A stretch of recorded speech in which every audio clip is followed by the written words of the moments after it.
posted this out in TradeFloor. If you have not looked at it, please do. Go to TradeFloor, log in, and be advised your logins are different if you're new from this site where you're watching this now to TradeFloor. You should have an email for both. So I posted this out. This was last week's trades. I started the week. I said, as you guys know, I've been suffering through a drawdown these past 2 weeks. So last week and the week before. I started last week, guys, off at 574 pips of equity overall since I started War Room. I finished at 535 for only minus 39. The lowest point during the week was minus 198 pips, so still within that big drawdown. And I said, if I gave up, I would have missed being down only minus 39, right?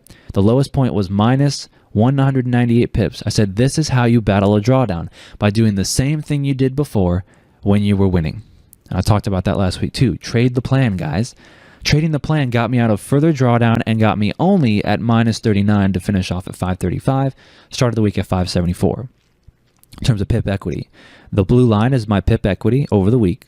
And then each one of these red bars represents all the trades taken. All right, so you see we struggled in the beginning of the week, lots of winners to the end of the week, and then one loser at the end. Okay, and now if I didn't have that loser at the end, we'd be right at 575 for 1 pip more than where I started the week. So what's the point of this little story here? Well, the point is, you keep trading the plan, right? I said it right there in the graphic. If I didn't trade the plan and I got minus 198, this is horrible. I'm just going to stop trading. I'm giving up. My plan is bad. It's no good. I know I made it through one drawdown earlier this year, which I did in June, right? And I just, I'm done with this. It's stupid. Another drawdown. Now it's even bigger than the last one. And you continue to just give up and not trade the rest of the week. And I gave up like halfway through the week after all the losers, and I was at minus 198. Well, I'd still be at minus 198. Oh, and I'd have minus 87 on the pound yen gap. Further pain to my agony, right? No, that didn't happen. Why? Because I traded the plan. I continued to trade the plan through the rest of the week, and instead of being down minus 198, I'm only down minus 39. Now, some of you are like, Charles, you're still down. Yeah, but it's not minus 198 now, is it? No. And it could have even been break even or even positive. Even if not for the last losing trade, I've been positive by a few pips right at break even. Point is, guys, you trade the plan. The plan not only will make you the money, will also bring you out of the drawdown. People forget about that. They're like, well, my plan just needs to make me money. Guess what? Making you money brings you out of a drawdown too, right? You recover the drawdown and then some to get out of there. But that doesn't happen if you don't trade what you know has earned you money in the past, has gotten you out of drawdowns in the past, right? And has a positive result overall long term. Can't answer those questions, you'll never make it through like I did. So I thought this was a really good teaching experience in terms of last week to show that and show what it means to continue to trade the plan and get you out of a worse drawdown than it needed to be by continuing to trade the plan rather than giving up.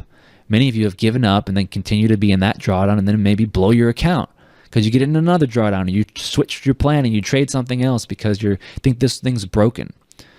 Because you don't believe in it. And if you don't believe in it, you won't trade it. And if you don't trade it, you don't really know what you're doing.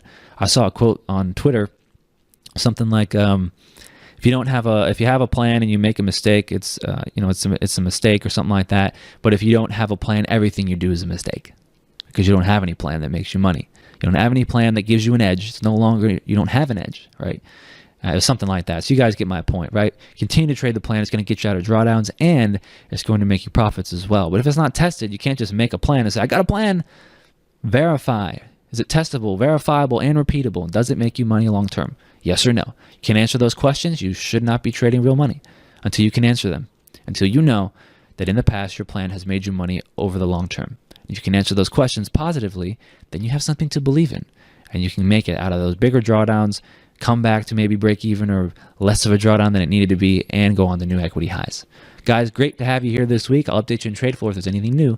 Till tomorrow, be great, be professional traders, and I'll see you then.